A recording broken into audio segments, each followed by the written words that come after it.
لە تۆمارکراوەکانی ڕێکخراوی بنیاد.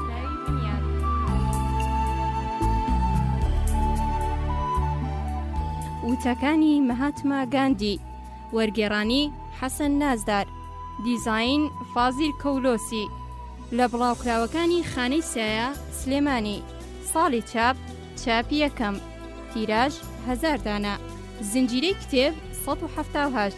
لە بەڕێوەبەرایەتی گشتی کتێبخانە گشتیەکان ژمارەی سپاردنی 1420 ساڵی 2011 پێدراوە. کۆی لاپەڕەکانی 118 لاپەڕەیە. خوێندنەوە ڤیان کۆیی، جێبەجێکاری دەنگ بێسون مستەفا.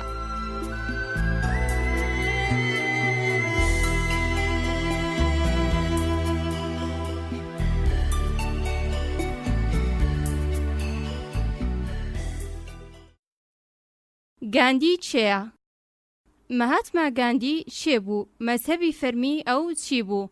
گاندی لە ساڵی 1869 تا ساڵی 1948 ڕابەری نەتەوەیی و معنەوی هێند بوو. بنیادنەری سەربەخۆیی هێند لە ڕێگەی بەرگری ئاشتیخوازانە و ناتوندوتیژی، یەکێکە لە گەورەترین پیاوانی نیوەی یەکەمی سەدەی 20ەمی زاینی. لە ویلایەتی کاتیاوار باوکو باپیری لە چینی بازرگانان بوون، هەروەها سەرۆکوەزیری کاتیاوار بوون. دایک و باوچی بە پێی دابوونەریتی هیندی لە 12 ساڵیدا ژنیان بۆ هێنا. لەم هاوسەرگیریەدا بووە خاوەنی 4 منداڵ. لە 19 ساڵیدا چوو بۆ لەندەن. لە زانکۆی لەندەن خەریکی خوێندنی زانستی ماف بوو. پاش 3 ساڵ بووە ئەندامی دامەزراوی پارێزەرانی دادوەری. پاش ئەوە چوو بۆ هیندستان، لە دادگای باڵای بۆمبی دەست بەکار بوو. لە ساڵی 1839 چوو بۆ ئەفریقای باشوور. لەوێ خەریکی پارێزەری بوو. لە جەنگی ئەفریقای باشوور لەلایەن هێزەکانی بەریتانیاوە لە گروپی گواستنەوە و گەیاندنی بینیداراندا کە خۆی بەشدار بوو لە دامەزراندنیدا خزمەتی کرد. لە ساڵی 1906 لە جەنگ لەگەڵ شۆڕشگەرانی زلۆشەوە هەمان خزمەتی کرد. کاریگەری زۆری جێی نەژادپەرستی لەلایەن سپیپێستەکانی ئەفریقای باشووری لەسەر کۆچبەرانی هیندی لەسەر بوو. بۆیە ڕابەرایەتی هیندیەکانی ئەفریقای باشووری لە خەبات بۆ بەدەستهێنانەوەی مافی یەکسانی سیاسی و کۆمەڵایەتی گرتە دەست. بەهۆی بانگەشەکردنی هیندیەکان بۆ گوێڕایەڵ نەبوونی دەوڵەت چەندین جار کەوتە زیندانەوە. لە ساڵی 1914 لەگەڵ سماتس پەیمانی بەست کە بەپێی ئەو پەیمانە سنووربەندیەکانی سەر هیندیە کۆچبەرەکانی ئەفریقای باشوور لابرا، کە لە کاتی ڕوودانیدا گاندی لە بەریتانیا بوو و کۆمەڵی خوێندکاری هیندی بۆ خزمەت لە گروپێکی هەڵگرتن و گواستنەوەی نەخۆشەکان لە مەیدانی خەباتی ڕۆژئاوا ئامادە کرد. لە ساڵی 1915 بەهۆی نەخۆشی گەڕایەوە بۆ هیندستان. لەوێ لە شاری ئەحمەداباد لە ژێری کاریگەری تۆڵستۆی گۆشەیەکی عیبادەتی ڕێکخست. لە ساڵی 1919 ڕاپەڕینێکی ئاینی و سیاسی بە ناوی گەڕان بە دوای حەقیقەتدا هێنایەکایەوە. لە مارسی ساڵی 1919 حکومەتی هیند لایحێکی پەسەند کرد کە بەپێی ئەوە حکومەت مافی هەبوو کە هەر کەسێک گومانایی بەبێ دادگایی زیندانی بکات. گاندی بۆ دژایەتیکردنی ئەم بڕیارە بەرگری ئاشتیخوازی یان ناتوندوتیژی یان هاوکاری نەکردنی ئارام لە دژی دەوڵەت ڕاگەیاند. گاندی لە ئەنجامی دژایەتیەکانی خۆی لەگەڵ دەوڵەتی بەریتانیا و ڕابەرایەتیکردنی خەڵکی هێند بوو بە مەهاتما ڕۆحی مەزن. لە حیزبی کۆنگرەی میلی و بووە کەسایەتی نایابی پلەیەک. هاوکاری نەکردنی ئارام لەگەڵ دەوڵەت کە گاندی بانگەشەی بۆ دەکرد بریتی بوو لە یاساکردنی خزمەتە دەوڵەتی و قەزاییەکان و چاودێریکردنیان. لە ساڵی 1922 گاندی لەلایەن دەوڵەتی هیندەوە گیرا و بە 6 ساڵ زیندانی حکومدرا. لە ساڵی 1924 بەهۆی نەخۆشیەوە لە زیندان ئازاد کرا. خەڵکی بانگەشت کرد کە خۆیان جلەکانیان بچن و بدورن و خودی ئەویش لە ماڵی خۆیان لە پشت مەکینەی دوورومانەوە دانیشت. ئەم کارەش بۆ وشاندنی گورزێک بوو لە ئابووری بەریتانیا و بۆ بەدەستهێنانەوەی سەربەخۆیی ئابووری و سیاسی هیند بوو. دەوڵەتی هیند باجی خستە سەرخۆی و چوون ئەم باجانە ڕاستەخۆ بە زیانی خەڵکی هەژار بوو. گاندی لە دژی ئەوە ڕاپەڕی و کەوتە زیندانەوە. لە ساڵی 1931 بە فەرمانی نایب سەڵتەنەی هیند لە زیندان ئازاد کرا و نایب سەڵتەنە لۆرە ئاروین ئەوی بۆ دانوستان بانگەشت کرد. و ئەم دانوستانانە پەیمانی دەلهی 1930 لێکەوتەوە. بەپەی ئەم پەیمانە نافەرمانی سەبارەت بە دەوڵەت بە شێوەیەکی کاتی وەستێنرا و باجی سەر ئەو خۆیەی کە لە بواری کەسی بەکاردێت لابرا و 10,000 کەس لە زیندانیان کە بە تۆمەتی بەرگی ئاشتی خوازی زیندانی کرابوون ئازاد کران. گاندی لە پاییزی ساڵی 1930 بۆ بەشداری لە کۆنفراسی مێزگردی لەندەن چوو بۆ بەریتانیا، لەوێ بە ڕێزێکی زۆرەوە پێشوازی لێکرا. لە ماوەی مانەوەی لەوێ میوانی جۆرج بوو، بەڵام کاتێک گەڕایەوە بۆ هین دووبارە خەڵکی بۆ نافەرمانی بانگێشت کردەوە و لە دژی حکومەت و دووبارە بند کرایەوە. لە کاتی گیرانیدا ڕایگەیان کە تا بارودۆخی چینی چەپەڵ بە گوتەی خۆی هریجن چاک نەبێت ڕۆژوو دەگرێت و ئەم ڕۆژوە و تا دەمی مەرگ بەردەوامی پێدا. ڕۆژی حوتام دانوستانەکان بۆ دۆزینەوەی ڕێگەچارە بە ئەنجام گەشت. گاندی ڕۆژوەکەی خۆی شکان. گاندی لە ساڵی 1934 لە سەرۆکایەتی کۆنگرەی میلی هێند دەستی کێشایەوە، بەڵام وەک هۆکارێکی کاریگەر لە پشت بڕیارەکانی کۆنگرەوە هەرمایەوە. گاندی دژی ئەڵمانیای نازی بوو، هەر کە جەنگ دەستی پێکرد و نایب سەڵتەنەی هێند بەشداری هێندی لە جەنگدا ڕاگەیان. گاندی ڕایگەیان کە بەهای بەشداری هێند لە جەنگی دژ بە ئەڵمانیای نازی دەبێت سربەخۆیی و بێکۆت و مەرج بێت. لە مانگی مەی 1942 گاندی داوای کرد کە بەریتانیەکان لە هێند بچنە دەرەوە، بەڵام بەریتانیەکان لە ئوتوی ساڵی 1942 ئەوەیان لەگەڵ 50 کەس لە پەیڕەوانی زیندانی کرد و گاندیش بانگەشەی یا مەرگ یا سربەخۆیی ڕاگەیان. لە 6 مانگی مەی گاندی بە فەرمانی ڤیل لە زیندان ئازاد کرا و دانوستانەکانی ئەو لەگەڵ محەممەد عەلی جەناح ڕاوەری موسڵمانانی هێند بۆ دابشکردنی نیمچەقارەی هێند بۆ دوو دەوڵەتی هند و پاکستان بە ئەنجام نەگەشت. لە 15 ئوتی ساڵی 1947 لۆرمان تاوتن سربەخۆیی هند و پاکستانی ڕاگەیاند و گاندی بە بناغەدانەری سربەخۆیی هندی لە ڕێگەی بەرگری ئاشتی خوازانەوە ڕاگەیاند. لە 12 ژانواری 1948 گاندی ڕایگەیاند کە تا ئاشتی لە نێوان هیندەوان و موسڵمانان و سیخەکاندا بەدی نەیەت بەڕۆژوو دەبێت. لە 18 ژانواری هەمان ساڵ هەواڵ گەشتە کەوا نوێنەرانی گروپە جیاوازەکان لە دەلهی پەیماننامەیەکیان واژوو کردووە کە بەپێی ئەوە مافی ژیان و خاوەنداریەتی و بەجی هێنانی کار ئاینیەکانی موسڵمانان مسۆگەر کردووە. گاندی بە بیستنی ئەم هەواڵە ڕۆژوەکەی خۆی شکان. لە ڕۆژی هەینی 30 ژانواری ساڵی 1948 لە نزیک کاتژمێر 5 پاش نیوەڕۆ کاتێک گاندی لە پلیکانەکاندا بۆ پەرسچی ئاسایی خۆی دەچوە سەرەوە بە گولەی یەکێک لە دەمارگیرە هەندیەکان کوژرا. گاندی یەکێکە لە گەورەترین ڕابەرەکانی سەدەی 20ەمی زاینی کە گەلێکی زۆر گەورەی کە ساڵانێک لە دیلیدا بوون بە سربەخۆیی و ئازادی گەیاند. ئەو لە هەمان کادا ڕابەری معنەوی و ئەخلاقیش بوو. گاندی یەکێک لە گەورەترین مرۆڤدۆستانی جیهانە و خەباتی ئەو لە ڕێگەی بەرگری ئاشتیخوازی و ناتوندوتیژیەوە بەڵگەی دیار و گەورەی مرۆڤدۆستی ئەوە. چون نەیدەویست لە ڕێگەی خەباتی ڕەواوە بۆ بەدەستهێنانی ماف خوێنی مرۆڤ بڕێژێت و باوەڕی وابوو کە هێشتا مرۆڤ ناتوانێت مرۆڤێک دروست بکات و گیانی پێبەخشێت. مافی سندنەوەی ژیان و گیانیشی لە ئەو نییە. گاندی لە ڕووی ئاینیەوە لەسەر ئاینی هیندەوان بوو کە بە گروپەکانی ویشنوجینە کاریگەر بوو. لە ڕووی بیرروباوەڕەوە تێکەڵەیەکی سەر و ئاسایی ڕۆژهەڵات و ڕۆژئاوا بووە. بیرروباوەڕەکانی مارکس و داروین و کاپتوکین و فیبینیەکان و ڕاستکین و تۆڵستۆی کاریگەریان لەسەری هەبووە.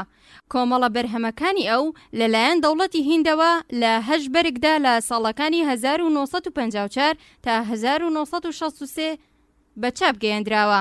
لە بەرهەمە بەناوبانگەکانی ئەو ژیاننامەی ئەوە بە قەلەمی خۆی بە ناوی چیرۆکی ئەزمونەکانم لەگەڵ حەقیقەتدا.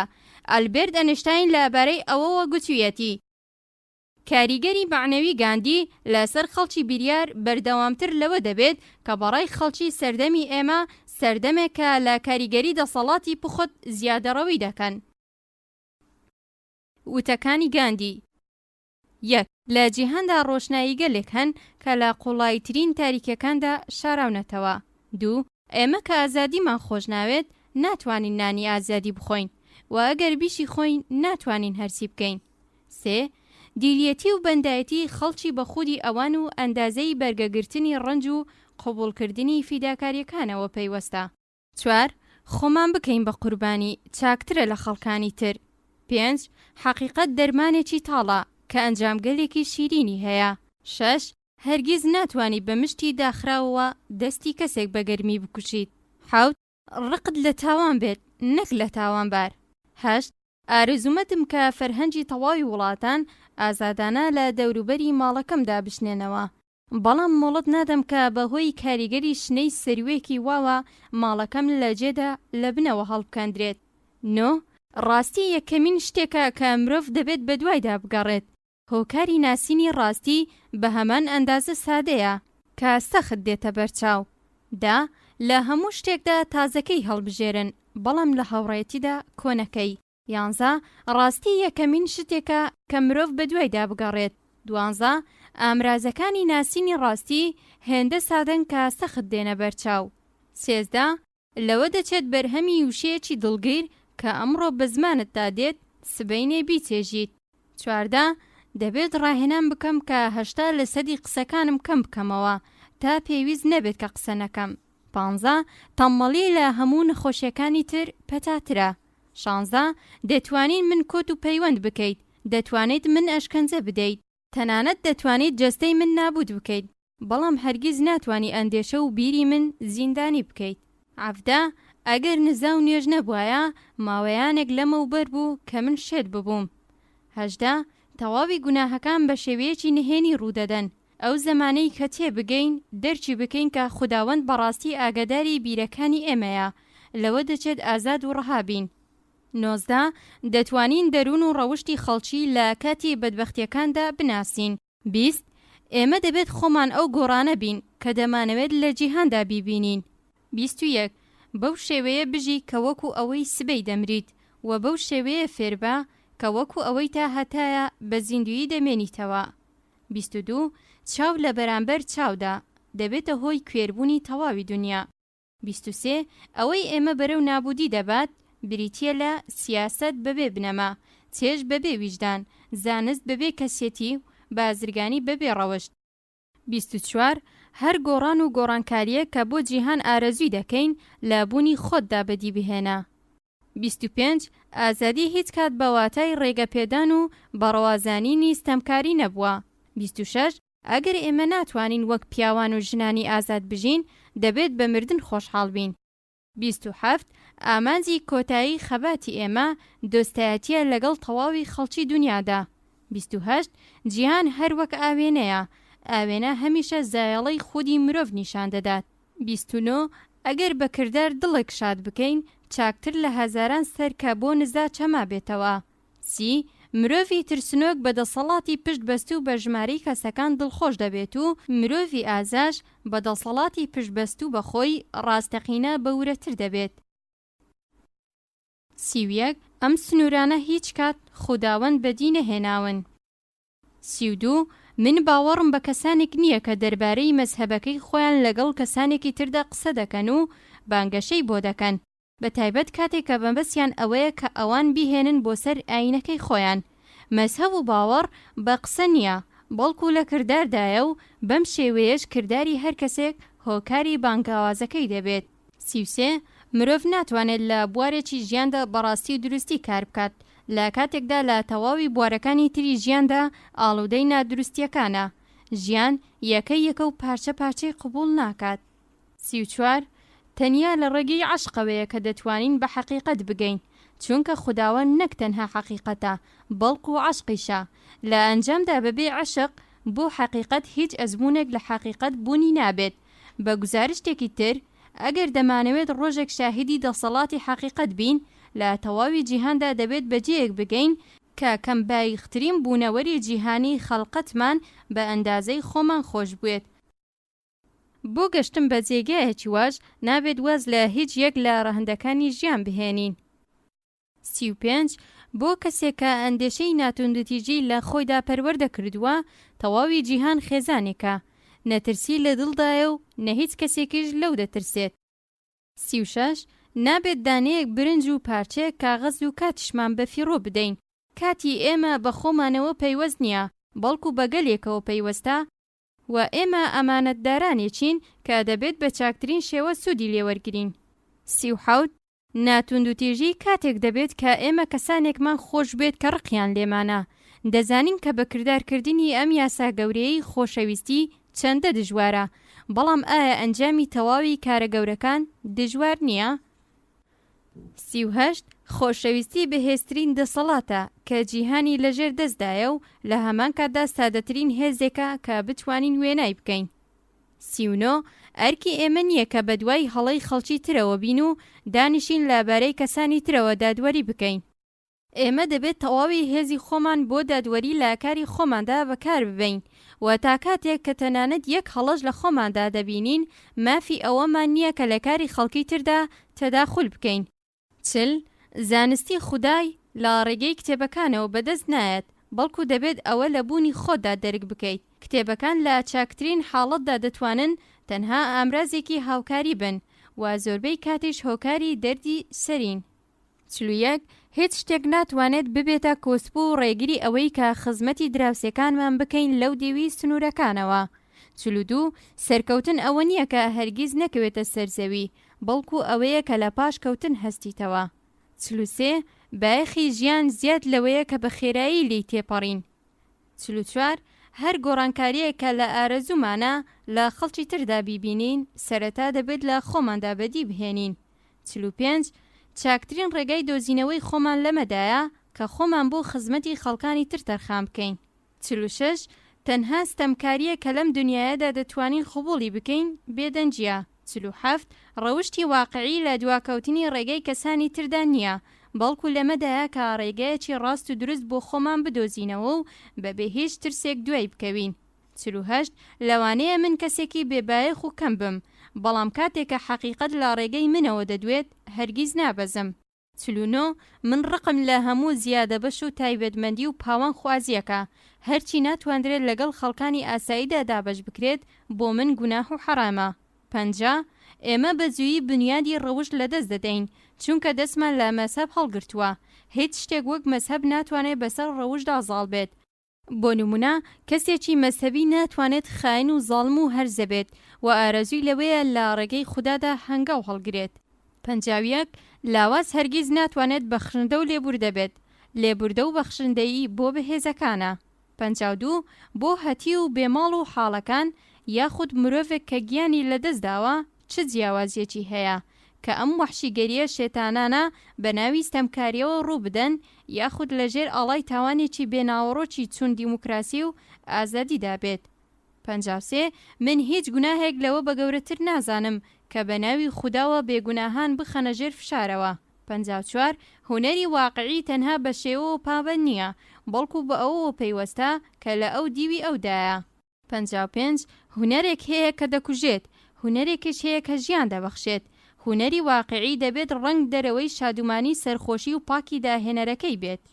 56 درۆ هەرچەندە هەم بانگەشەی زۆریشی بۆ بکرێت نابێتە ڕاستی و ڕاستی هەرچەندە هیچ کەسیش نایبینێت نابێتە درۆ.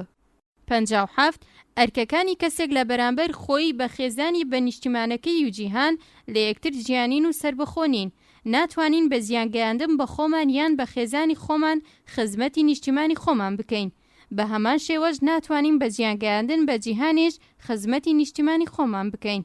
58 جەنگاوەر عاشقی مەرگە، نەک مرۆڤێک لە دووتوێی جێگەی نەخۆشیدا بەڵکو مەرگێک لە مەیدانی شەڕدا. مەرگ لە هەر کاتێکدا بێت پیرۆزە، بەڵام بۆ جەنگاوەرێک کە بۆ ئامانجەکەی خۆی دەمرێت پیرۆزیەکەی دوو بەرامبەرە. 59 ئەگەر ئیرادەیەک نەبێت عاشقێک لە کاردا نییە. 60 ئەگەر خۆمان ڕێزی خۆمان بە کەسێک نەدەین هیچ کەس ناتوانێت ئەوە لە ئێمە وەربگرێت. 61 سنوور و قەڵەمڕەوی من کاری منە، کارێک دەکەم کە عەقڵم فەرمانی پێدەکات. 62 لقی درەختی پڕبەر سەر بۆ زەوی نەوی دەکات و شکۆمەندی ئەو هێشتا هەر لەو سەرنەویکردنەشیدا دەردەکەوێت. 63 یەکەمین ئەرکی مرۆڤ پشتیوانی لە کەسانی لاواز و بریندار نەکردنی وجدانی مرۆڤایەتیە. 64 نابێت بێهیوا بین کە هەستی مرۆڤدۆستی لە نێو چووە، چونکە مرۆڤدۆستی وەک زەریایەکە کە ئەگەر چەند دڵۆپی پیس بێت هەموو ئاوەکەی هەرگیز پیس نابێت.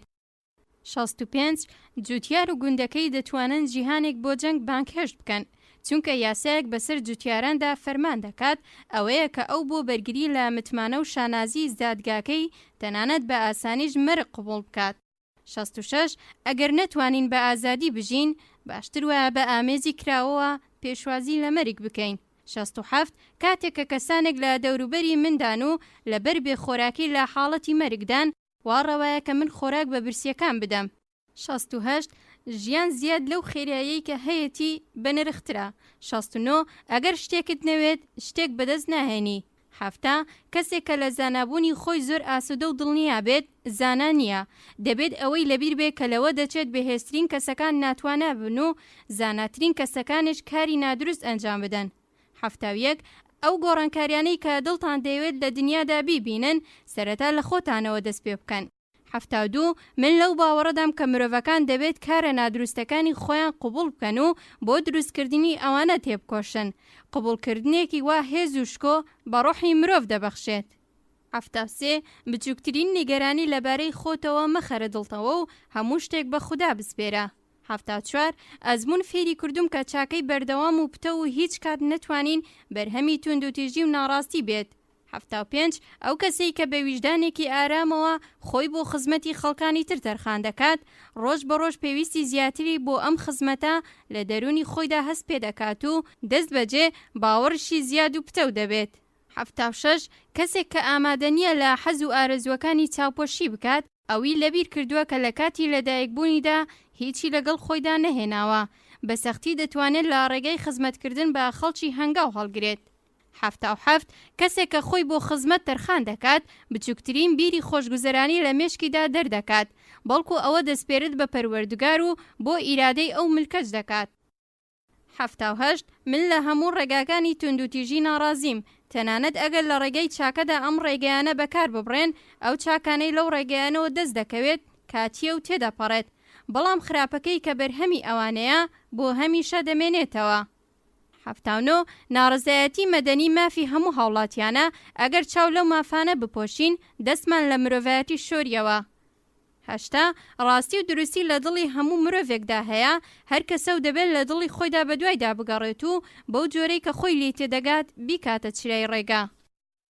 81 مرۆڤ ناتوانێت لە بوارێکی ژیانی خۆیدا بە دروستی و ڕاستی کار بکات لە کاتێکدا کە لە تەواوی بوارەکانی تری ژیانی ئاڵودەی نادروستیەکانە ژیانی یەکەیەکی لێک گیانەکراوە بزان کە هەر ناکامی و شکستێک ئێوە بۆ پاشخانەکانی پێشتر لە قوڵایی بوونتاندا ڕێنمایی دەکات.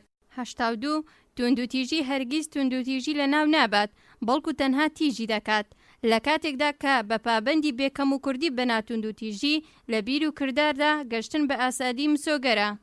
گەشتن بە ئازادی مسۆگەرە. 83 ئەگەر شتێک لە ڕابردوودا ڕووی نەداوە بەم واتایە نییە کە لە ئایندەشدا ڕوونادات. 84 ئەم بۆچوونەی کە گەشتن بە ئامانج بەهۆی دژواری ڕێگاوە ناممکینە لەگەڵ ڕۆحی زەمانەی ئێمەدا ناسازگارە. 85 شادومانی نەک لە سەرکەوتندا بەڵکو لە هەڵ و تێکەوشان و ئازارەکانیدا شاراوەتەوە. 86 بە هەمان شێوە کە گەرمە ئەگەر کۆنتڕۆڵ بکرێت دەگۆڕێت بۆ وزە تووڕەیش لە کاتی کۆنتڕۆڵکردنیدا دەتوانرێت بگۆڕێت بۆ هێزێک کە جیهان دەهەژێنێت. 87 لەو باوەڕەدام کە ئەگەر کەسێک بگاتە پلە باڵە ڕۆحیەکان هەموو جیهان لەگەڵ ئەودا بەرز دەبنەوە و ئەگەر کەسێک بکەوێتە خوارەوە هەموو جیهانی خستۆتە خوارەوە. 88 ناتوندوتیژی ڕاستەقینە بەبێ بوونی بێباکیەکی تەواو لە ڕۆحی مرۆڤدا بەدەست نایەت. 89 دەتوانین هیوادار بین کە کەسێکی توندوتیژ ڕۆژێک دەست لە توندوتیژەکەی هەڵگرێت بەڵام هیوایەکی وا لەبارەی ترسنۆکەکانەوە بوونی نییە. 90 دەسەڵات دەرکەوتەی توانای جەستە نییە بەڵکو لە ئیرادەیەکی پتەوە سەرچاوە دەگرێت. 91 هەر ناوێک لە ئەو بنین گرنگ نییە ئەو کەسێکە کە زۆرترین ئارامی لە نێوان توندترین بڵێسەکاندا بە مرۆڤ دەبەخشێت ئەو هەمان پەروەردگارە. 92 تەنها کاتێک دەتوانن کە بانگەشەی خۆشەویستی بکەن کە خۆشگوزەرانی خەڵکانی تر لاتان گرنگجێکی زیاتری هەبێت لە خۆشگوزەرانی خۆتان و تەنانەت ژیانی خەڵکانی تر بە گرنگی لە ژیانی خۆتان بزانن.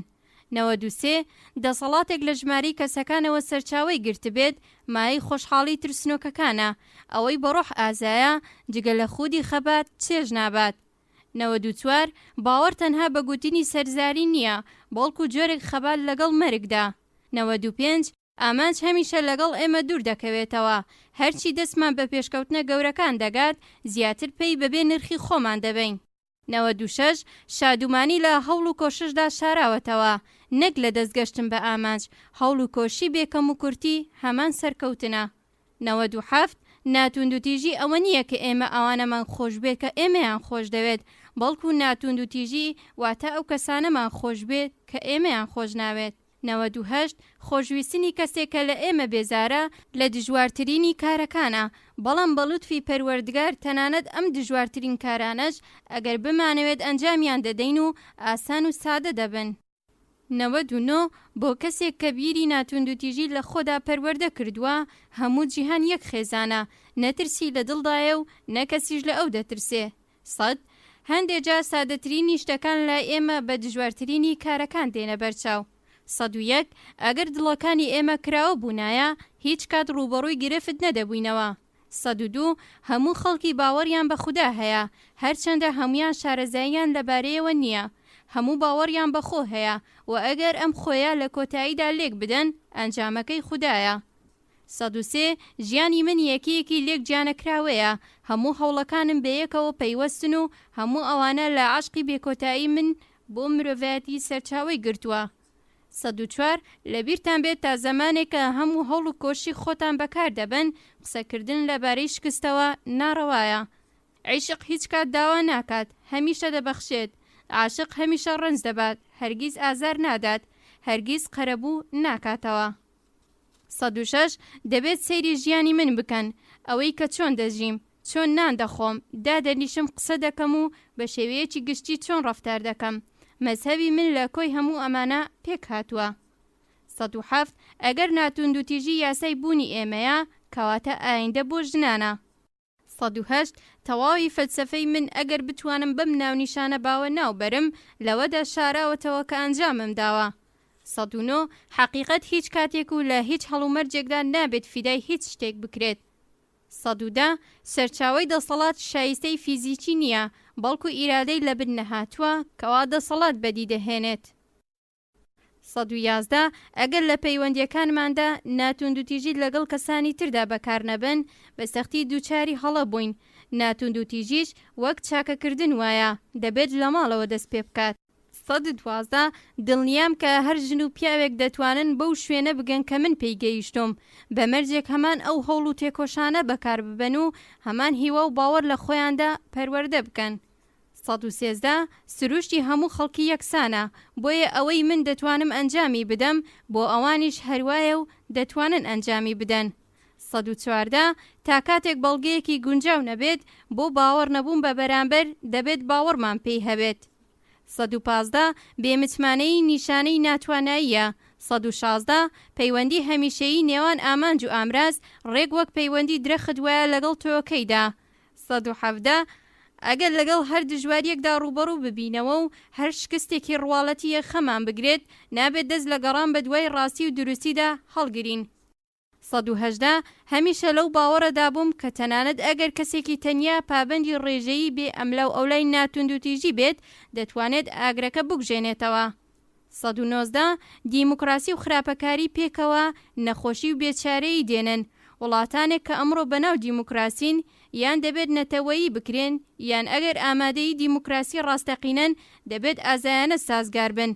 ناڕەوایە ئەگەر بڵێن خراپەکاری بە شێوەی کەسیە و شایستە نییە، کە نەزانین گەلان بەهۆی تاکە کەس و کەسەکانەوە فۆرم و شێوە وەردەگرن.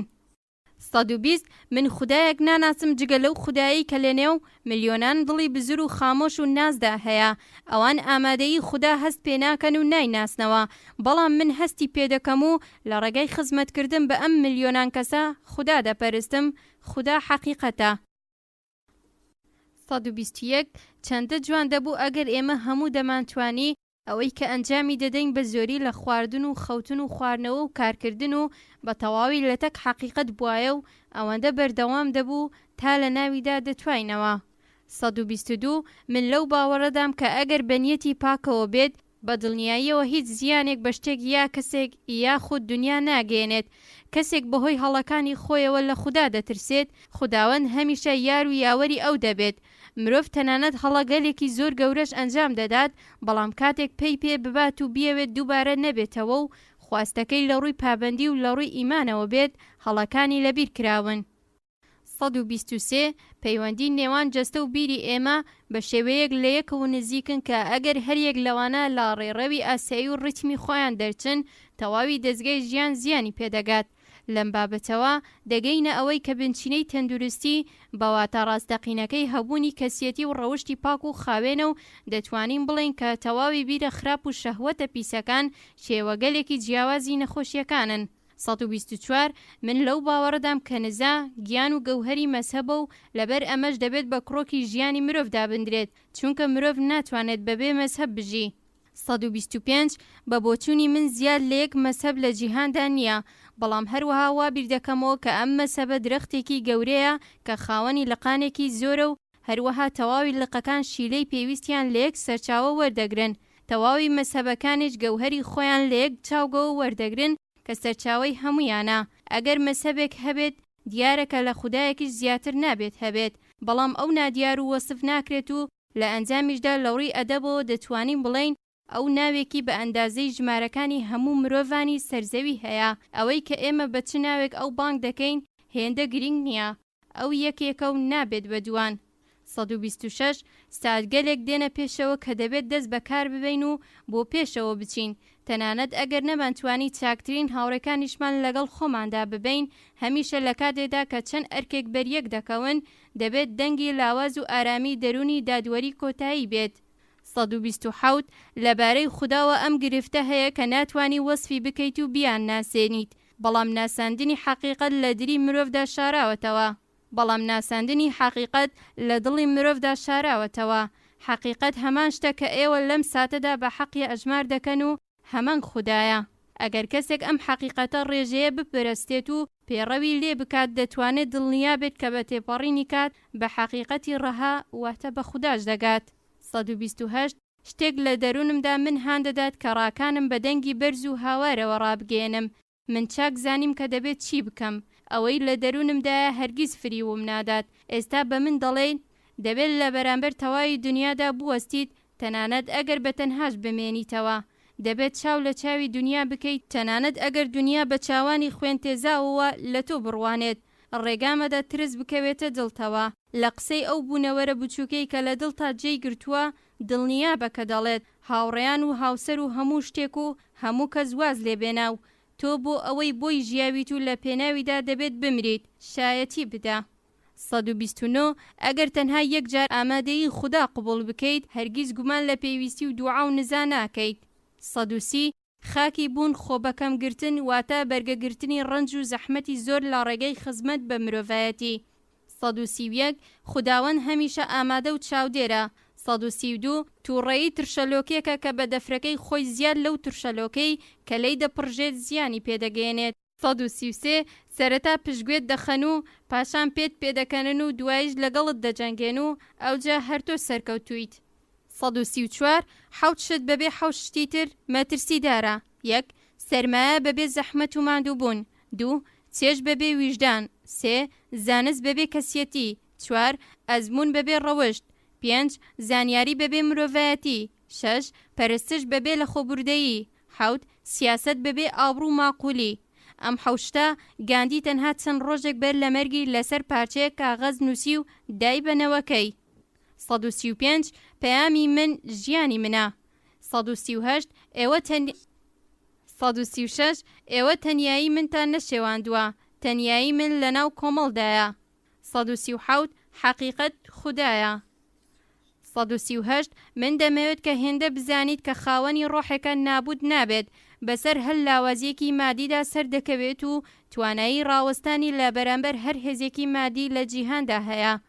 139 من چەندان جار گوتومە کە ئەگەر هۆکار و ئامرازەکان بە دروستی هەڵبژێردرێن ئەنجامی خوازراو بەدەست دێت. 140 زانستی جەنگ و توندوتیژی ئێمە بۆ دیکتاتۆری ڕێنمویی دەکات و زانستی دوور لە توندوتیژی ئێمە بەرەو دیموکراسی ڕێنمویی دەکات. 141 ئەزمون فێری کردوم کە خێر و چاکەی بەردەوام هەرگیز لە شەڕ و توندوتیژیەوە نایە.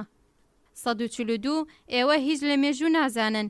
یەکەم شتێک کە دەبێت لە مێژوو بیزان و فێری بن کە شتێک لە ڕابردوودا ڕووی نەداوە و بەواتای ئەوە نییە کە لە داهاتوودا ڕوونادات.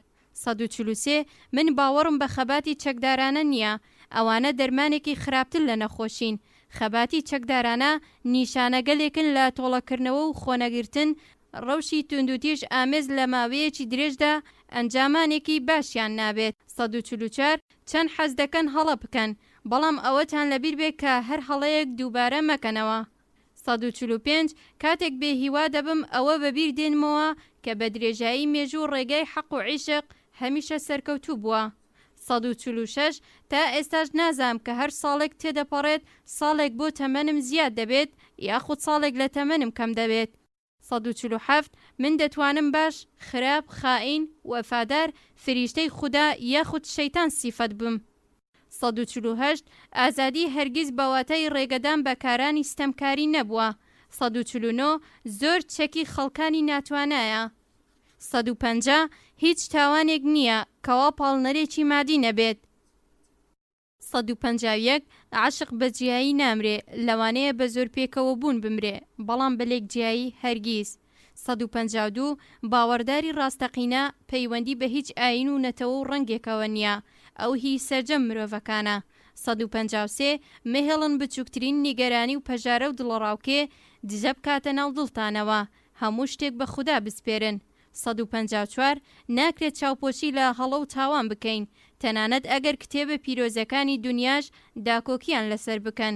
155 بنەمای ناتوندوتیژی و وا دەخوازێت کە خۆمان لە هەموو جۆرە چاوسانەوەیەک بپارێزین.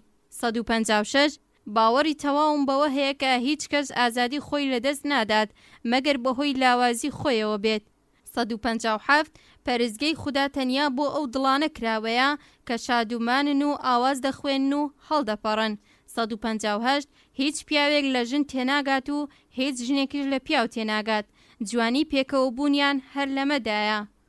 159 بۆ بەهرە و توانەکانی هەر کەسێک سنوورێک هەیە، بەڵام ئەگەر کەسەکە خۆی لێ گۆڕاوە بزانێ کە دەتوانێت هەموو کارێک بکات، ئەوە خودا هەیە کە لە خۆبایی بوونی ئەو تێک بشکێنێ. 160 من نامەوێت تەنانەت بە نرخی لێسەندنی گیانی مارێکیش بێ درێژە بە ژیانی خۆم بدەم. 161 ئەگەر ئەم جیهانە نەتوانێت ڕۆژێک وەک جیهانێکی یەکگرتوویی لێبێت هیچ کات حەز ناکەم تیایدا بژیم. 162 دایک و باوکی ژیر ڕێگا دەدەن مناڵەکانیان تووشی هەڵە بن، هەر منداڵێک بە قازانجی خۆیەتی بەلایەنی کەمەوە جارێک پەنجەی خۆی بسووتێنێت. 163 چاکتر وایە نزا و پاڕانەوەکان بەدڵ و بێوشە ئەنجام بدەین، نەک بە وشە و بێدڵ. 164 ئەگەر گیانی گاڵتە و گەب و شۆخیم تێدا نەبوایە دەمێک بوو دەبوایە خۆم بکوشتایە. 165 ژیان واتای فێربوونی ئاشتی لەگەڵ کەسانی تر نەک لەگەڵ خۆت. 166 ژیان وەک لاپەڕەیەکی سپی وایە هەرچی تێدا بنەخشێنی و تۆمار بکەیت هەر ئەوەیە دەتوانی شادیە چاڕەشی لەوەدا بنەخشێنی، هەموو گەورەی مرۆڤ لەم ئازادیەدا لە کردەوەدا. 167 ژیان وەک لاپەڕەیەکی سپی وایە هەرچی تێدا بنەخشێنی و تۆمار بکەیت هەر ئەوەیە دەتوانی شادی یان چاڕەشی لەوەدا بنەخشێنی، هەموو گەورەی مرۆڤ لەم ئازادیەدا لە کردەوەدا. 168 ڕابردوو لە ڕابردوودا سوتاوە و لە سوتماکێک زیاتری لێ نەماوەتەوە. 169 تەنانەت ئەگەر کەسێکیش باوەڕی بە ناتوندوتیژی هەبێت دەتوانێت ئاگری توندوتیژی دابمڕکێنێتەوە. 170 پێم وانییە کە سەردەمێکی وادا بێ هەموو لە دنیادا بڵێن یەک ئاینمان هەیە. 171 خوێکی زۆر خراپە کەوا بیرکردنەوەیەکی خەڵکی بە هەڵە و خراپ بزانین و هی خۆمانیش بە باش و بێخەوش پێمان وابێت هەرکەس وەک ئێمە بیر نەکاتەوە دوژمنمانە. 172 هیچ کەس ژیانت بە فیدای هیچ شتێک مەکە، بەڵکو هەموو شتێک بکە بە فیدای ژیانت. ژیان کۆتایی ئامانجە و لە هەموو وڵات و ئاین و بت و ئامانجێک گەورەترە. 173 هەتا ئەو کاتەی کە ژن یا پیاوێکی ساق بێکار و بێ خواردنە ئێمە دەبێت لە پش و حەسانەوە و نەخواردنی ژەمێکی تەواو شەرمەزار بین. 174 ئێمە دەمرین تاوەکو ئەوەی جارێکی تر بژین. 175 هەرگیز هیچ کەسێک بەو جۆرەی لێنایە کە ئیتر نەتوانێت هیوای ڕزگاربوونی هەبێت بە مەرجێک کە ئیرادەی ڕزگاربوونی هەبێت. 176 نامەوێت پێشبینی داهاتوو بکەم، پێم باشترە کە باسی کێشەکانی ئێستا بکەم چونکە خوددا ئەو توانایی پێنەبەخشیوم کە بەسەر ساتەکانی داهاتوودا زاڵ بم. 177 مرۆڤ تەنها بەرهەمی بیرکردنەوەکانیەتی و چۆن بیر بکاتەوە ئەوەی لێ دەردەچێت. 178 ماسی هیچ لەبارەی دەریاوە نازانێت چونکە لە دەریادا لەدایک بووە و لەوێدا ژیاوە، بەڵام لە ئاوی دەریاکە دەری بێن و لەسەر لمی گەرمی کەناری دەریاکە دایبنێن، ئەو کاتە ماڵی ڕاستەقینەی خۆی دەناسێت و تێدەگات کە چ شتێکی لەدەستداوە. خەڵکیش تەنها لە کاتی مەرگدا نرخ و بەهای ژیان تێدەگەن. 178 منیش شەڕکەرم و دەمەوێت ئەوان فێر بکەم کە چۆن بەبێت توندوتیژی شەڕ بکەن. 179 باوەڕ تەنها بە دەربڕینی زارەکی نییە، بەڵکو جۆرێکە لە خەبات لەگەڵ مردندا. 180 تەنها خوددا لە حەقیقەتی ڕەها ئاگادارە و ئێمە تەنیا لە لێهاتیوی لێکۆڵینەوە و توێژینەوەی حەقیقەتدا بەشدارین. 181 من باوەڕم بە ڕێگەی توندوتیژی نییە، هەرچەندەش ڕێژەی ئامانج و گەورەی هەستی هاوڵی جێگای پەسەند بێت، دیسان هەر لەگەڵ توندوتیژیدا نیم، تەنانەت ئەگەر لە پێناو گەشتن بە گەورەترین ئامانجیش بێت. ئەزمون پێمی نیشان داوە کە خێر و چاکەی بەردەوام هەرگیز لە ڕێگەی شەڕ و توندوتیژیەوە بەدی نایەت. 182 هەمومان یەکین و بە ئازار و ئەشکەنجەی خەڵکانی تر خۆمان ئازار دەدەین، بە ناچارکردن و لاوازکردنی ئەوانی تر خۆمان میلەتەکەمان لاواز کردووە. 183 مرۆڤە مەزن و بەڕێزەکان پاش مەرگیش هەردەژین، لە کاتێکدا کە خەڵکانی تر تەنانەت لە کاتی ژیانی خۆشیاندا لە مردوویەک زیاتر هیچی تر نین. 184 مەرگ و ژیان دوو دیوی دراوێکن، ئەو کەسێک کە لەدایک دەبێت بە ناچاری دەمرێت، ئەو کەسێکی کە دەمرێت جارێکی تر لەدایک دەبێتەوە، بەڵام بە هەر حاڵ چ لە ناوە و دەرەوەی ئەم سووری ژیان و مردنەدا بین، هیچ بەڵگەیەک بۆ شادومانی لەبەر لەدایک بوون و هیچ ئازارێکیش لەبەر مردن بوونی نییە. 185 مەرگ زۆر دیموکراتیانە ڕەفتار دەکات، بڕوای بە پلە و پایە و مەقام نییە، لای گرنگ نییە کرێکار بێ یا سەرۆک کۆمار، بە ئاسانی دێت و خاک دەباتەوە و بۆ ناو خاک و پاشان ون دەبێ، بۆیە گرنگ نییە دەوڵەمەندی یا ناودار چونکە هیچیان ڕێگر نین. 186 هاوکاری خەڵکی بدە بە ئاسایی بن، ئازاد بن و خۆیان بن، هەرگیز هەوڵمەدە کەسێک بە زۆرەملێ ناچار بکەیت کەوا کارێک ئەنجام بدات. 187 مرۆڤ خوڵقێنەری چارەنووسی خۆیەتی، بەو مانایە کە ئازادە کە ڕێگەی سوود وەرگرتن لە ئازادی خۆی هەڵبژێرێت، بەڵام سەرنجام و ئاکامی کارەکەی بەدەست خۆی نییە. 188 ژن نابێت ئیتر خۆی بکاتە ئامرازی دەستی شەهوەت پەرستی پیاو، چارەی ئەم دۆخە زیاتر لە دەستی ژندایە نەک پیاو. 189 من وا لە دیموکراسی تێدەگەم کە دەبێت بێهێسترین و بەهێزترین خەڵک توانای وەک یەکیان هەبێت، ئەم بارودۆخەش لە ڕێگەی ناتوندوتیژیەوە نەبێت بەدی نایە. 190 ئەگەر چاوچنۆکی و تەماح نەبوایە هیچ پێویستیمان بە چەک و تەقەمەنی نەدەبوو، بنەمای ناتوندوتیژی وا دەخوازێت کە لە هەموو جۆرە چەوسانەوە و زوڵم و زۆرێک خۆمان بپارێزین. 191 دەبێت لە بارودۆخی خۆمان بینە خوارەوە و نەک وەک چاودێرێک لە دەرەوە، بەڵکو دەبێت وەک یەکێک لە خۆیان لە نێوانیاندا بژین، دەبێت لە هەموو خەم و خەفەت و تەنگ و چەڵەمەیەکدا هاوبەشیان بین. 192 ڕێگەی زێڕینی ژیان ئەوەیە کە دۆستی دنیا بین و هەموو کۆمەڵێ مرۆیی بە یەک شت و یەک خێزان بزانین و کەسێکیش کەوا جیاوازی دەخاتە نێوان ئاینەکەی خۆی لەگەڵ ئاینەکانی تردا، هاودنیایی خۆی تووشی گومڕایی دەکا و ڕێگای بێڕێزی و لامەزهەبیان بۆ دەکاتەوە. 193 ئێوە هەمیشە لەبارەی کودەتاوە دەدوێن، خودی منیش لە حاڵەتی ڕێخستنی کودەتایەکدام کوێی توندوتیژی کودەتا گەریە، ئەگەر بەڕاستی خەڵکی خۆتان خۆش دەوێت و هاوکاریم بکەن تا فێریان بکەم کە چۆن دەتوانن پشت بکەنە توندوتیژی و ترس لە خۆیان دوورخەنەوە. 194 تەنها خۆت بەرپرسی هەموو ئەو شتانەی کە دێتە پێش و بۆ دڕوودەدەن، ئەگەر ناشارەزایی ئەوە خۆت بەرپرسیاری، ئەگەر باش ناژیر خۆت بەرپرسیاری، ئەگەر سەر لێ شێواوی خۆت بەرپرسیاری، تەنها هەر خۆت بەرپرسیاری و هەموو شتێک لە ئەستۆی تۆدایە. 195 ناتوندوتیژی و ترس پێکەوە کۆنابنەوە، دەتوانین وێنەی پیاوێک بکەین کە لە چەکدا خۆی نقم کردووە کەوا ترسی لە دڵدایە، هەبوونی چەک بەواتای بوونی ڕیشەکانی ترسە لە مرۆڤدا، بەڵام ناتوندوتیژی ڕاستەقینە بەبێ بوونی بێباکێکی تەواو پوخت لە ڕۆحی مرۆڤدا ناگونجێت. 196 قسە نەکردن بە تەنیا بێدەنجی نییە، دەکرێت بە بڕینی زمانی خۆشمان وا بکەین بێدەنگ بین، بێدەنجی ئەوەیە کە لەگەڵ ئەوەشدا کەوا بواری قسەکردنمان هەیە خۆلەوتنی وشەی بێهودا بپارێزین. 197 دەست شۆردن لە توندوتیژی بۆ کەسانی بەهێز دژوار نییە. ئەوە لاوازەکانن کە ئەم کارە بە ناممکن دەزانن، چونکە ناتوندوتیژی واتە خۆشویستنی کەسانێک کە ڕقیان لێمانە و دەربڕینی هاودەردی هاوکات لەگەڵ ئارامگرتن لە بەرامبەر توندترین دوژمندا. 198 دەتوانین هیوادار بین کە کەسێکی توندوتیژ ڕۆژێک دەست لە توندوتیژی هەڵگرێت، بەڵام ئەو هیوایە بۆ ترسنۆکەکان نییە. 199 ڕقترین دڵ و کوێرترین نەزانی لە بەرامبەر هەڵاتنی خۆری بەرگەگرتنی ئازاری بێتووڕێی و بێخۆپەرستی نەرم دەبن و دەتوێنەوە. 200 هیچ کەسێک ناتوانێت بە شێوەیەکی کاریگەر لایەنگری ناتوندوتیژی بێت و لە بەرامبەر نائەدالەتیە کۆمەڵایەتیەکاندا کە لە هەر شوێن و بە هەر شێوەیەک بێت بێدەنگ بێت و ڕانەپەڕێ. 201 دۆزەق لەوێوە دەست پێ دەکات کە یەکەم ئارەزوو دێتە ئاراوە و بەهەشتیش لەو شوێنەدایە کە مرۆڤ هیچ خواست و ئارەزوێکی نییە.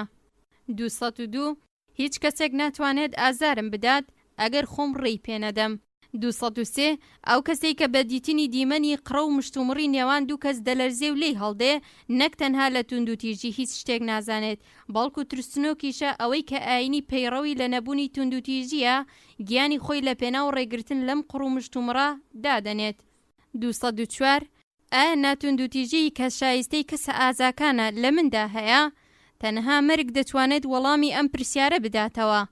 ئەگەر کەسێک من بکوژێت و من لە کاتێکدا بمرم کە لێوەکانم نزا بۆ بکوژەکەم بکات و یادی خوا و ئاگەی لە ئامادەبوونی زیندویی ئەو پەرزگەی دڵم لێوان لێو بکات، تەنها لەم کاتەدایە کە دەتوانم بڵێم کە ناتوندوتیژی ئازاکانم هەبووە. چەکی ڕوحی پاکردنەوەی دەروون هەرچەندە وەبەر چاوانایە بەهێزترین چەکە بۆ گۆڕینی کۆمەڵ و پچڕاندنی زنجیرەی کۆیلەی دەست بێگانان. 206 ناتوندوتیژی پەیوەندی بە دڵی مرۆڤەوە هەیە لە ڕێگەی هەوڵ و کۆشی عەقلیەوە هەرگیز دەستمان پێناگات. هەموو خەڵکی باوەڕیان بە خودا هەیە، ئەگەرچی هەمووشیان لێی بێئاگان، هەموو باوەڕیان بە خۆشیان هەیە و ئەگەر ئەم خۆیە لە کۆتاییدا لێک بدەن ئەنجامەکەی خودایە. 207 من کەسێکی گەشببینم لەبەر ئەوەنە کە لێم ڕوونە دەتوانم حەق سەر بخەم، بەڵکو لەبەر ئەوەی باوەڕی پتە و وایە دوجار حەق سەر دەکەوێ. 208 تامەزرە و چاوەڕوانی شەهید بوون نیم، بەڵام ئەگەر لە ڕێگەی ئەوەی کە خۆم بە ئەرکی بەرز بۆ بەرگریکردن لە حەقیقەتی دەزانم شەهید بم، شیاوی ئەو شەهید بوونەم. 209 من لە لاوازی و کەم و کوڕیەکانم ئاگادارم و ئەم ئاگابوونەش تەنها سەرچاوەی هێز و توانامە، ئەوەی لە ژیانمدا کردومە لە هەمووش زیاتر ئەنجامی بە ئاگابوون و قبوڵکردنی کەم و کوڕی و لاوازیەکانم بووە. 210 هەر شتێک لەم جیهانەدا دەبینی دژ بەیەکن، شەو و ڕۆژ، چاکە و خراپە، ناشرین و جوان، خۆشەویستی و ڕق، بەڵام کاتێک لە سەرجەم ئەم دژانە دەربازمان بوو دەگەینە ڕاستیەک کە دەتوانین ناوی بنین خودا. 211 پێویستە حەقیقەت و ناتوندوتیژی نەک تەنها وەک ڕێبازێکی تاکە کەسی، بەڵکو وەک ڕێوڕسمی گروپ و کۆمەڵگە و نەتەوەکان تەمەشا بکەین. ئەوەی هەمیشە بیری لێ دەکەمەوە و بە شوێنیەوەم دەستگەشتنە بەم شێوە ڕوانینە. ژیان و مردنی من هەموو لە پێناو بەدیهێنانی ئەوەدایە. باوەڕم یارمەتیم دەدا تا هەر ڕۆژە و چەند ڕاستیەکی نوێ لە بەرامبەر چاوەکانمدا ئاشکرا بن. 212 من شتێکی تازەم بۆ فێربوون بە خەڵکی جیهانی پێنیە. حەقیقەت و ناتوندوتیژی بە ئەندازەی چیاکان کۆنن. تەواوی ئەو شتانەی کە کردو من ئەزمونگەلێک بوون کە لەم دوو زەمینیەدا بە ئەندازەی توانم ئەنجامم داوە. لەم ڕێگایشدا دووچاری هەڵە بووم و لەوانەشەوە وانەم وەرگرتووە. بەم شێوەیە ژیان و گرفتەکانی هەموو بۆ من وەک ئەزمونگەلێک وان بۆ گەیشتن بە حەقیقەت و ناتوندوتیژی. 213 زەینم تەواو خاڵیە، بەڵام ڕەنگە خوددا یارمەتیم بدا لە کاتی پێویستیدا بیرم کۆ بکەمەوە. جیا لەمانەش ئێمە دەبێت وەک خەڵکی ئاسایی قسە بکەین. من حەز ناکەم خۆم بە خاوەنی بیر و هۆشێکی چاک نیشان بدەم. تەواوی قسەکانی من هەروەک لادێکی سادە ئەمەیە کە ئێمە سربەخۆییمان دەوێت. 214 شوێنی شتێک لە ژیانت بگۆڕە تا ژیانت جوانتر بێت. لە باتی ترس لە خوددا خۆشەویستی دابنێ، واتە خۆشەویستی خوددا. 215 ناتوندوتیژی یاسای جۆری مرۆڤە. بە هەمان شێوە کە توندوتیژی یاسای درڕندەکانە، ڕۆحی درڕندەکان خەوتوو بێدەنگە. جگە لە هێزی جەستە هیچ یاسایەکی تر ناناسێت، بەڵام شەرافەتی مرۆڤ وا پێویست دەکات کە پەیڕەوی لە یاسای بەرتر بکات، یاسای هێزی ڕۆحە. 216 ئاینی من ئاینێکی چەقبەست و سنووردار نییە، جێی بچووکترین مەخلوقی خوداشی تێدا دەبێتەوە، بەڵام دژی هەموو جۆرە بێڕێزی و لوتبەرزی و بیری بە گەورەزانینی نەتەوە ئاینەکانە. 217 ئەمە ئاین نییە کە بتوانین ڕەوشت پێشێل بکات، بۆ نمونە کەسێک ناتوانێت دوور لە حەقیقەت بێبەزەی و داوێن پیس بێ و بانگەشەی ئەوەش بکات کە باوەڕدارە. 218 ئاینی ڕاستەقینە و ڕەوشتی ڕاستەقینە بە شێوەیەکی تێکچڕاو بەیەکەوە گرێ دراون، ئاین بۆ ڕەوشت وەک ئاوە بۆ ئەو تۆیەی لە زەویدا چێنراوە. 219 هەربوونێک سرودێکی خوداوەندە، بێوێنەیە، تایبەتە، دووپات نابێتەوە و بەراورد ناکرێ. 220 هەندێک جار دەبێ هەنگاوێک بیتە دواوە بۆ ئەوەی بتوانیت بازێکی گەورە بدەیت. 221 دەتوانیت بە چەند چرکەیەک دڵی ئازیزانت بشکێنی، بەڵام پێویستیت بە چەند ساڵێکە بۆ ئەوەی ئەمە ساڕێژ بکەیت. 222 ئاسوودەیی ئەو کاتەیە کە ئەوەی بیری لێ دەکەیتەوە و ئەوەی کە دەیڵیت و ئەوەی کە ئەنجامی دەدەیت لە هەماهەنگی تەواودا بن. 223 لاواز هەرگیز ناتوانێت لێبوردە بێت، لێبوردەیی ئەو هاوکاری بەهێزەکانە. 224 خۆشەویستی لە هەر کوێیەک بێت ژیان لەوەیە. 225 مەسیحیەکانم خۆش دەوێت، مەسیحیەکانتانم خۆش ناوێت، مەسیحیەکانتان هەرگیز وەک مەسیح نین. 226 زەوی بەشی پێداویستی هەمووان دەکات، بەڵام بەشی چاوچنۆکی و تەماحکاریەکانمان ناکات. 227 ڕێگە بە هەموو کەسێک نادەم بە پێی پیسەوە بەناو مێشکمدا بڕوات. 228 باوەڕەکانت دەبن بە بیرکردنەوەکانت، بیرکردنەوەکانت دەبنە گوتەکانت، گوتەکانت دەبن بە کردەوەکانت، کردەوەکانت دەبن بە نەریتەکانت، نەریتەکانت دەبن بە بەهاکانت، بەهاکانت دەبن بە چارەنووست. 229 هەر کاتێک ڕوبەڕووی نەیارێک بوویتەوە بە خۆشەویستی و ئەڤین داگیری بکە. 230 من بینیومە گەلانیش وەک تاکەکان بەرگەگرتنی ئازار و ئەشکەنجە دروست دەبن، نەک لە ڕێگای دیکەوە. شادومانی لە ڕێگەی بەرگەگرتنی خۆبەخشانەی ئازارەوە وەدیدێت، نەک لە ڕێگەی ئازاردانی کەسانی تر. 231 من لاریم لە بەکارهێنانی بت و وێنە لە کاتی نوێژدا نییە، بەڵام ستایش و پەرستشی بێشێوە و وێنەم پێچاکترە ڕەنگە من هەڵەبم. 232 ئەگەر دەوڵەتێک بیەوێت لە ڕێگەی توندوتیژیەوە سەرمایەداری لەنێو ببات، خۆی دەبێتە نێچیری دەستی توندوتیژی و هەرگیز ناتوانێت پەرە بە ناتوندوتیژی بدات. 233 داهاتوو پشت بەو شتە دەبەستێت کە ئێستا ئەنجامی دەدەیت. 234 خەڵکانێک هەن کە هەرگیز خوددا دەرناکەوێت بۆیان مەگەر لە شێوەی نانێکدا نەبێت. 235 نوێژ داواکردن نییە، جۆش و خڕۆشی ڕۆح و گیانە، دان پێدانانی لاوازیەکانمانە. باشتر وایە لە کاتی نوێژدا دڵێکت هەبێت بەبێ وشە وەک لەوەی وشەت هەبێ بەبێ دڵ. 236 دەتوانین دەرونی خەڵک لە کاتی بەدبەختیدا بناسین. 237 بێگومان شێوازی مامۆستا کاریگەری لەسەر ڕۆحی قوتابیان هەیە، ئەگەر چەند میلیش لێیانەوە دوور بێ. ئەگەر مامۆستا درۆزن بێت ناتوانێت قوتابی ڕازگۆ پێبگێنێت، ئەستەمە مامۆستای ترسنۆ قوتابی بوێر و ئازا پێبگێنێت. ئەگەر مامۆستا نەتوانێت خۆی کۆنتڕۆڵ بکات چۆن قوتابیەکانی فێری ئەوە دەکات؟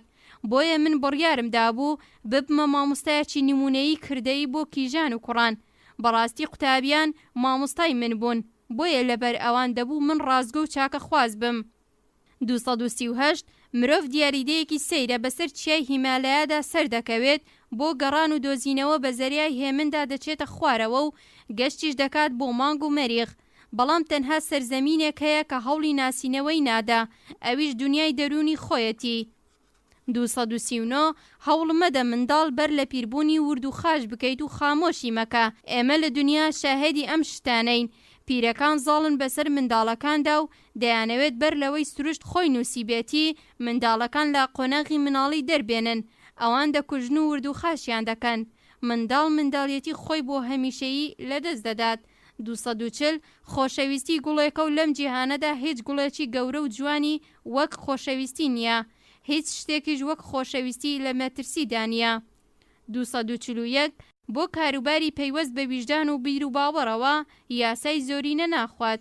242 ئەگەر کەسێک بە تەواوی خۆی نوقمی وجودی خوددا کرد بێت، دەبێت چاکە و خراپە، شکان و سەرکەوتن هەمووی لە خودداوە بزانێ و بایەخیان پێنەدا. وا هەز دەکەم من هێشتا نەگەشتومەتە ئەو پلە و پایەیە لەبەر ئەوە هەوڵەکانم نیوە ناچڵن.